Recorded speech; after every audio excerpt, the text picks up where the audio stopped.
योगी आदित्यनाथ एक ऐसा फेस हैं जो कि अब उनसे बहुत ज़्यादा सवाल नहीं किए जाते 2022 के बाद तो खास तौर से। जो उन्हें गोरखपुर से जानते हैं वो वैसे ही साधारण छवि में अभी भी वैसे ही रहते हैं जैसे। तो उनका जो कनेक्ट है वोटर्स से, प्लस में उनका हिंदुत्व वाली छवि, प्लस में क्विक डिलीवरी, ये सारी चीज़ें जब एकजुट हो जाती हैं तो योगी को अपने आप ही बहुत मजबूत बना देती हैं और विपक्ष के नेता अपने आप कमज़ोर दिखाई पड़ते हैं। ये वाला जो विधानसभा चुनाव है, क्या ये पूरी तरह से योगी फोकस्ड होगा? 22 के बाद आपने ठीक कहा, 22 तक भी ये था कि चलो एक बार जीत गए और बड़ी धूम मच गई और बनेंगे नहीं बनेंगे करते कराते वो बन गए थे चेहरा।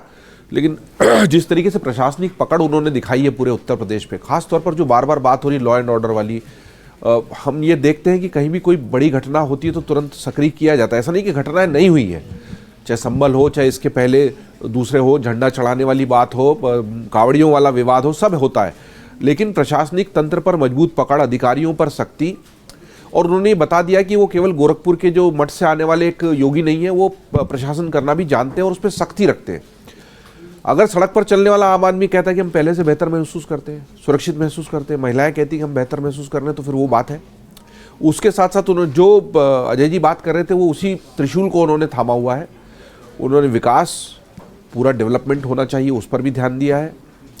उसके साथ साथ उन्होंने अपनी जो हिंदुत्ववादी छवि थी उसको भी साथ में रखा है, और प्रशासनिक तंत्र को मजबूत करने की भी जो उन्होंने अपनी रणनीति अपनाई है वो भी कारगर है।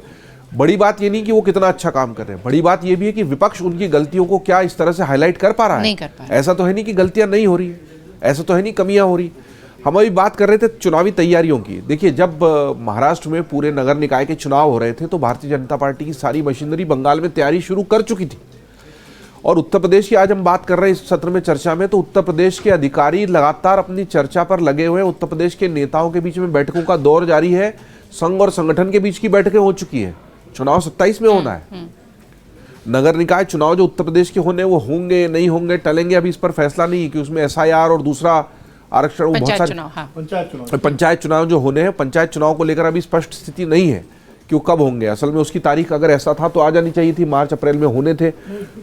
हाँ, पिछड़े वर्ग के आरक्षण को लेकर स्थिति है तो उसको टाला जा रहा है और अभी स्थिति स्पष्ट नहीं है उसको लेके। या तो एक बात ये आई है कि या तो 27 के चुनाव के साथ ही करेंगे या उसके बाद करेंगे, वो जो भी स्थिति बनती। लेकिन विधानसभा चुनाव के लिए भारतीय जनता पार्टी की और सरकार की मशीनरी जिस तरह एक्शन मोड में है, वो हम पत्रकार होने के नाते न केवल देख पा रहे, महसूस कर पा रहे हैं। लोगों को ये जानकर आश्चर्य होगा कि फीडबैक लेने का सिलसिला शुरू हो चुका है। स्थानीय स्तर पर कार्यकर्ताओं का फीडबैक, लोगों का फीडबैक, सरकार कहां कमजोर है, भाजपा संगठन कहां कमजोर है, ये 3 स्तर पर फीडबैक लेने की प्रक्रिया शुरू हो चुकी है। तो जो पार्टी इस तरह से हमेशा एक्शन मोड में होती है, चुनावी मोड में होती है, उसकी तैयारी फिर दिखाई देती है। चुनाव हारना जीतना अलग बात है, चुनाव से सबक लेना बड़ी बात है। लगातार इतने चुनाव हारने के बाद कांग्रेस ने क्या सबक लिया? उत्तर प्रदेश में समाजवादी पार्टी और बहुजन समाजवादी पार्टी एक समय में उस स्थिति में आ गई थी कि अब सपा और बसपा की सरकारें चलेंगी और कांग्रेस भाजपा खाली सहयोगी दलों के रूप में उपस्थित रहेंगे। वो स्थिति क्यों बदली?